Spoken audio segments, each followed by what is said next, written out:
Naranasan mo na bang makipag-usap sa isang tao na sa simula ay simple lang naman ang punto mo, pero pagkatapos ng isang oras, para kang tumakbo sa isang mental marathon, pagod na pagod, litong-lito, at hindi mo na alam kung paano kayo napunta sa usapang iyon? Para kang pumasok sa isang debate, dala ang isang maayos na listahan ng mga katotohanan, pero ang kausap mo ay naglabas ng apoy, salamin at isang kuneho mula sa sombrero. Kung pamilyar sa iyo yan, malamang ay nakaharap ka na sa isang master manipulator. At ang pinakamalakas nilang sandata, hindi ito galit o paninigaw. Ito ay ang sarili mong isipan. Partikular, ang iyong pangangailangan para sa lohika, kaayusan, at katuturan. Ito ang iyong superpower, pero sa kamay ng isang narcissist. Ito ang iyong kahinaan. Ang problema, ang patibong ng lohika, ikaw, bilang isang taong lohikal, ay naniniwala na ang mga problema ay nareresolba sa pamamagitan ng pag-uusap. Naniniwala ka sa cause and effect. A plus B equals C. Naglalatag ka ng ebidensya. Tingnan mo, ito ang nangyari. Ito ang sinabi mo. Ito ang resulta. Umaasa ka na kapag nakita ng kausap mo ang linaw ng iyong argumento. Maiintindihan niya ito, pero hindi iyon ang nangyayari. Sa halip, ang iyong A plus B ay sinasagot ng Z. Isang kwento tungkol sa 1998 at isang tanong kung bakit ka laging galit. Bigla, hindi na tungkol sa issue ang usapan. Tungkol na sa iyo, sa iyong tono, sa iyong motibo, sa iyong pagkatao. Nalilito ka. Sinusubukan mong ibalik ang usapan sa orihinal na punto. Teka, hindi yan ang pinag-uusapan natin. Ang punto ko ay, pero huli na. Nahulog ka na sa patibong. Ang iyong utak na desperadong naghahanap ng lohikal na koneksyon ay napipilitang suriin ang kanilang mga walang katuturang salita. Bakit ito nangyayari? Ang siyensya sa likod ng kaguluhan, ang utak ng tao, ay may tinatawag na need for cognitive closure. Gusto natin ng mga sagot. Ayaw natin ng mga tanong na nakabitin. Gusto natin ng malinaw na konklusyon. Ito ay isang survival mechanism. Tinutulungan tayo nitong gumawa ng desisyon at kumilos. Pero ito rin ang ginagamit ng narcissist laban sa iyo. Alam nila na hindi ka titigil hanggat hindi mo naiintindihan.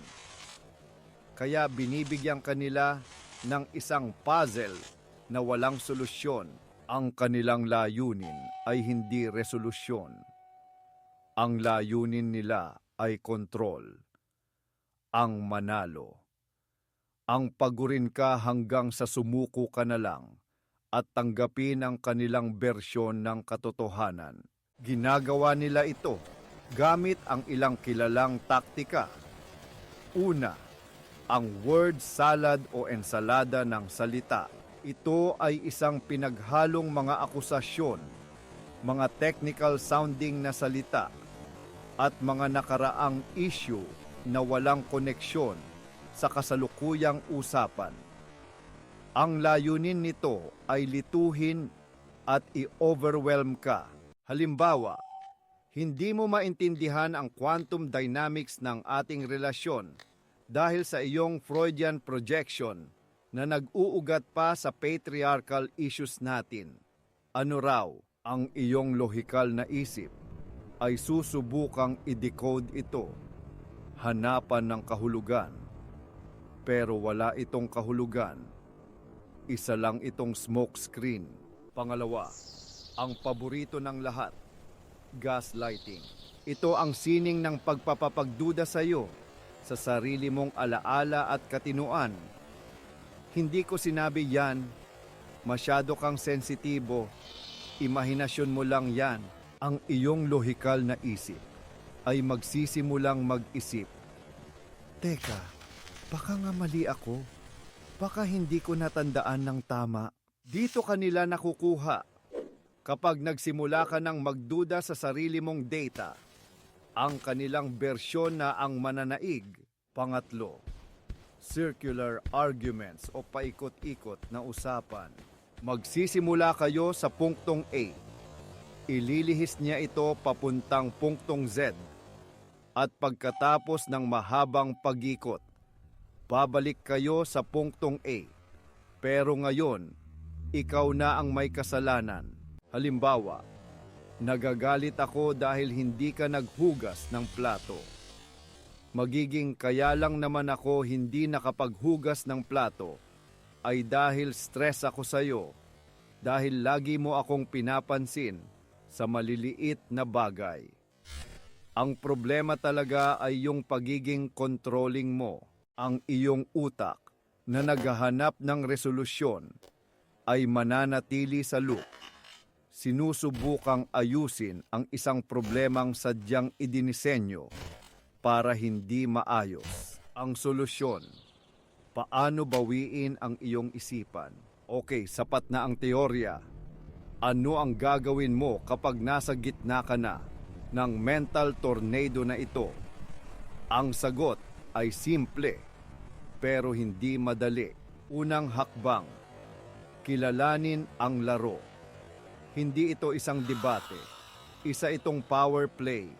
Ang layunin mo ay hindi para manalo sa argumento. Ang layunin mo ay protektahan ang iyong kapayapaan.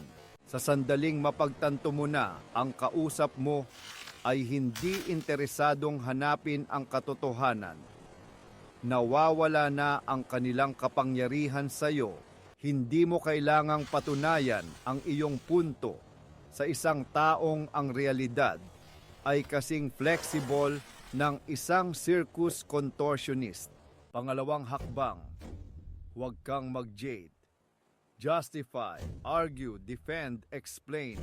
Huwag mo itong gawin. Ang bawat paliwanag mo ay bala para sa kanila. Ang bawat pagtatanggol mo ay kumpirmasyon na apektado ka. Ito ang kanilang pagkain. Imbes na sabihing, hindi. Ang ibig kong sabihin ay, subukan ng, narinig ko ang sinabi mo. Imbes na, hindi totoo yan dahil subukan ng, iyan ang iyong pananaw. Pangatlong hakbang, maging isang gray rock. Maging boring. Ang mga narcissist ay nabubuhay sa drama at reaksyon. Kung hindi mo sila bibigyan nito, mawawalan sila ng interes. Para silang mga vampira na hindi makakahanap ng leeg na kakagatin. Mga sagot na gray rock. Ah, okay. Pag-iisipan ko yan. Okay. Walang emosyon. Walang dagdag na impormasyon. Sa una, lalo silang magagalit, susubukang kumuha ng reaksyon mula sa iyo. Pero kung mananatili kang boring, aalis sila para maghanap ng ibang mapaglilibangan.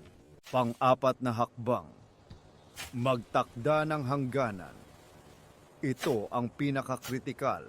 Hindi ako makikipag-usap sa iyo kapag sinisigawan mo ako. Tatapusin na natin ang usapang ito ngayon. Hindi ko tatanggapin na tawagin mo akong ganyan. At ang pinakamahalagang bahagi, panindigan mo ito. Kung sinabi mong aalis ka kapag nagsimula silang sumigaw, umalis ka. Walk out. Ipinapakita nito na ang iyong mga salita ay may bigat. Tinuturuan mo sila kung paano ka dapat tratuhin. Ang aral, ang pinakalohikal na gawin. Hindi mo matatalo ang isang tao sa isang laro na sila ang gumawa ng mga patakaran. Hindi mo mareresolba ang isang puzzle na idinisenyo para wasakin ka. Ang iyong pangangailangan para sa lohika ay isang regalo. Ito ang nagbibigay daan sa iyong umunawa, lumikha, at mag-ayos ng mga bagay sa mundo. Huwag mo itong sayangin sa pag-decode ng mga walang katuturang salita ng isang taong ang tanging layunin ay guluhin ka. Ang pinakaluikal na bagay na maaari mong gawin ay ang kilalanin na ang ilang mga pag-uusap ay hindi sulit na ipanalo. Ang mga ito ay sulit lang na iwasan. I-save mo ang iyong enerhiya. I-save mo ang iyong talino. Ang pag-alis sa laro ay hindi pagkatalo. Ito ay ang pagpili sa iyong sarili. At iyan ang pinakamatalinong desisyon sa lahat.